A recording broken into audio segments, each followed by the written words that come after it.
I feel grateful to the Lord because if there is anything that I was able to accomplish, it's not really because of me or my talents or my capabilities, but it's all because of the grace of God. Poverty is a blessing because what if my family had all the money and they would allow me to choose whatever I wanted or to do whatever I wanted? It would have been different.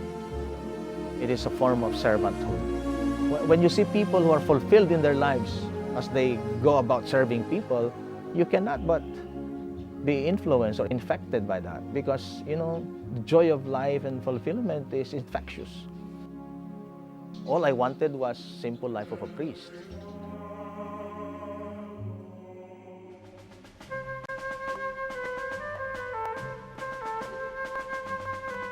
I come from Santo Domingo, in a farming village. The barrio is Calautit. I am second to the eldest of 6 brothers and sisters. I didn't have initial ambition or ideas about becoming a priest. Apa nagpaspastor, nagpastor tibaka, nagpastor tinwang, paarab na jay tamtamba, kag sagsagawisiw jay rabaw tinwang. Natulnog, nasingpet, ken nasaririt, naanos, managtungpal ti anyaman nga yang ibagami nga naganna. Nagagat nga wang kami agsibog ja talon pami koy ganito tatang mi. Nagagat hang agreklamo. Danya lang ti amo kiti hang dati naka do na kita ubing ko mga kwa. Siya manen haan hangag kas oray adayo ti pagsadwan mi ti dano mi sibog kam ni tabako awan ti makita mga kwa na salsaldet na sa Kristana kiti ti first year high school kami. Kanayon nga umay jay simbahan mo. When people ask me, for example, did you ever entertain the idea of having a life other than the priesthood? At one point, I wanted to become a teacher because I was deeply impressed by some of our teachers in the elementary grades. When I finished high school, I was toying with the idea, maybe I can become an architect.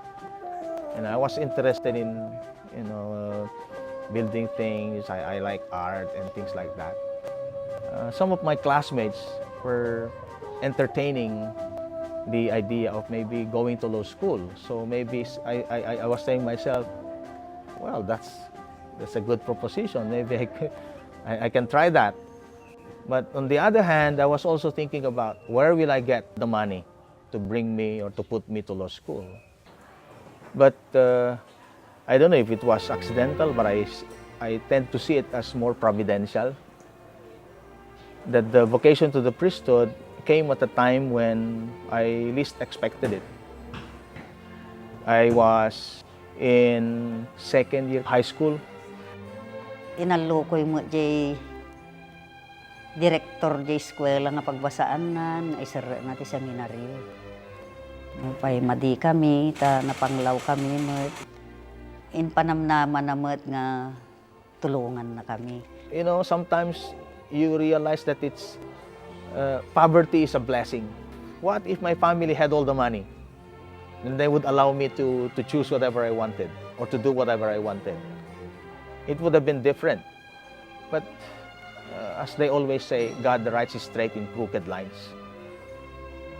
You are unable to see right now. But then when you look back from hindsight, you realize that, wow, that was God's hand. It's providential. I finished minor seminary and I proceeded on to college in San Pablo Seminary in Baguio. When I finished college, I was toying with the idea of maybe leaving the seminary. I was too young. I was only about 18 years old or 19 years old when I was in first year theology. So I decided to leave the seminary. So I took 1 year leave of absence. But then I realized that I really had the vocation, so I went back. So it was going straight from there on. When you see people who are fulfilled in their lives as they go about serving people, you cannot but be influenced or infected by that, because the joy of life and fulfillment is infectious.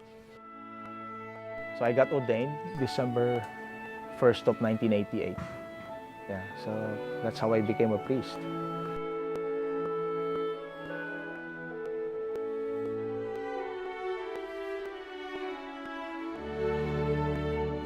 As a prophet, he's supposed to teach. He's supposed to speak up. He's supposed to announce and also denounce.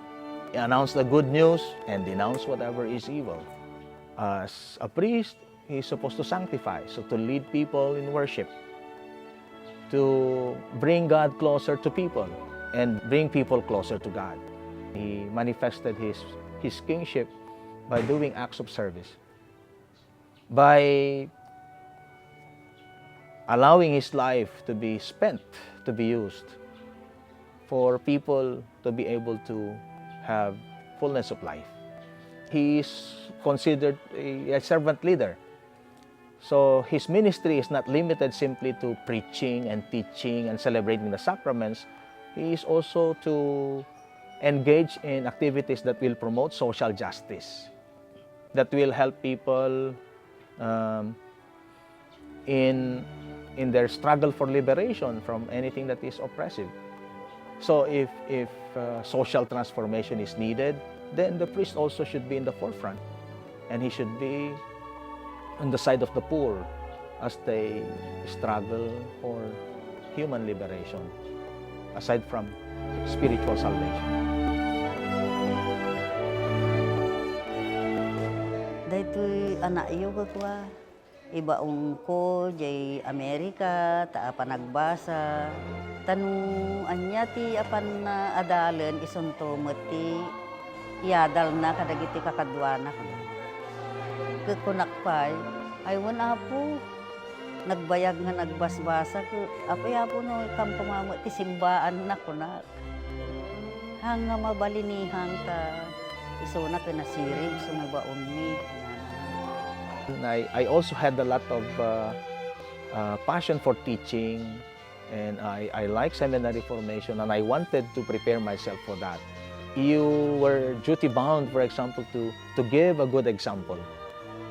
And I think that's the most difficult part. Making yourself or seeing to it that you live a life that is worthy of emulation. Kas may isang professor na ti mangrarem ken kuana ti laing nga gisuro ket gapungarod ti na isang sangayan nga laing na sirib na sa tinadutukan nga rector pangulo ti ICST Regional Seminary ket iti nga seminaryo ket iso ti pagadalan dagiti agpadi manipod Cagayan naging ti Pangasinan adu nga probinsya adu nga dioceses ti sakupan na dati nga seminaryo. Naging professor ko, iso na. Itinabayag, iti theology. Kat oray no agdindinamag, ti kinasirib na, agdindinamag ti kinalaing na kinasigsiglat na amo nga madlaw dahito nga iso ti pagpangas na. Jadi kat di, dayang rod, kinasimple kan kinapakumbabat adagang kwan. Nagbalin nga may isang formator ko ni Apo William. So, seminary. So, kahit dakkel ti impluensya na kanyak nang nangrona iti panangigaad ko kan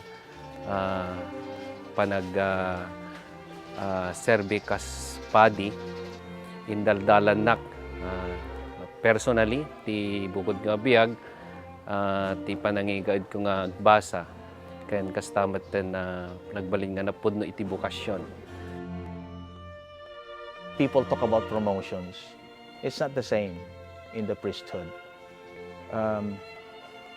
Episcopacy is not a promotion.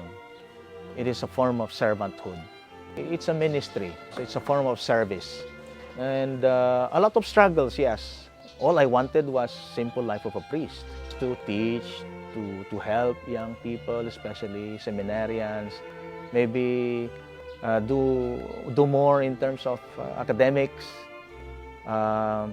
Perhaps if given the chance, I would be able to write some books that could be of help to people.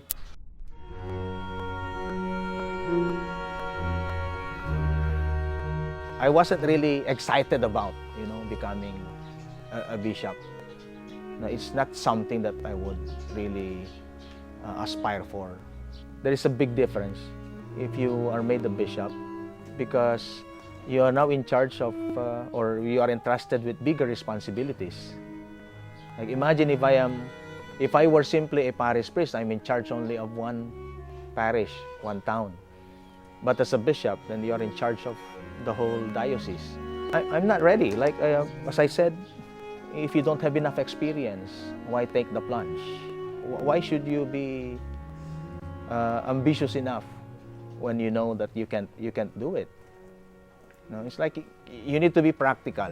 You have to be honest with yourself and with God and with the rest of the church.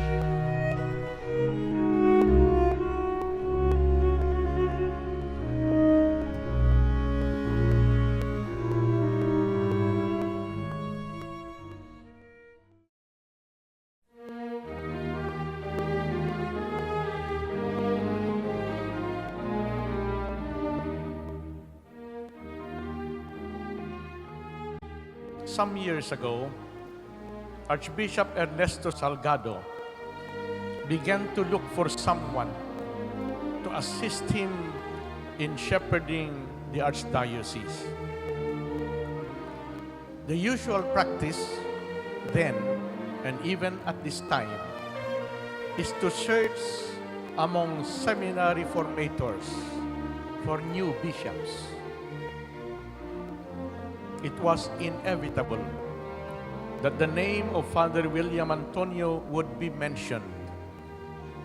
He was a simple, unassuming seminary professor at the Regional Immaculate Conception School of Theology in Vigan.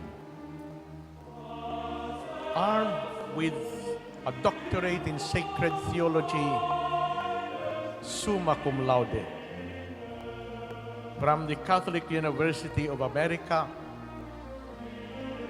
he was intellectually competent. And now that he is a bishop, he is in a strategic place to promote together with the Archbishop the vision of a renewed church. He is strategically placed to facilitate the realizing of that vision. It took me about, 4 or 5 years? 4 or 5 years. And then they called me up again, I reported. So they asked me if I would accept. And if that is what God wants me to do. I thought that I shouldn't be too selfish. I thought that maybe it's about time that I give myself totally. And na simple ti biyag na. Han na nga ipadlaw nga may sakat obispo. Nakasimsimple ti way panagbiag na, ta kaya nalata nga iparik na, nga may salata kadagiti ordinary nga tattao. Tabnusan ka nga daytay adayo tirik nam kengkuana, may bagam dagiti kaya mo kengkuana, ken makapagsasarita, makilangin-langin, tabno dadda nga mawatan ti kinapateg ti kinapadi ken kinaobispo na nga mangidalan kadagiti ordinaryo nga tattao. Makipag-Greek na. Kadagiti kapsa nga papadi, gitay lalakay, uno ububing nga papadi, nagitit. He is with them, makipag-Greek na. Amuna, mawatan na. Tirik-Greek na, nagiti nang ronit yung ubing nga papadi. I'm most happy when I am with people, especially in those moments when you feel that indeed your life, after all, as a priest, is something that can make a big difference in other people's lives. I bring communion to the sick, and you see people heave a sigh of relief after having received the body and blood of the Lord. Or when I go anoint them and say prayers for the sick, and you realize, how much that means to them. So there is a tremendous impact. You see, the working of grace, God making use of you as an instrument so that other people can experience the closeness of God. I feel grateful. I feel grateful to the Lord because if there is anything that I was able to accomplish, it's not really because of me or my talents or my capabilities, but it's all because of the grace of God. I know maybe God has given me some gifts, but you know, if you have to rely on your own powers alone, there's really nothing that you can accomplish. So it's my conviction that when you talk about success or accomplishments, it's a story of grace of God over human weakness. Life, after all, is about sharing, it's about moving out of your own selfishness, that you can reach out to others. If you're looking for meaning, for fulfillment, for joy in life, then there's no way you can run away from that. You can't find that elsewhere. Not in anyone, not in anything. Only God can give you that joy, that sense of meaning.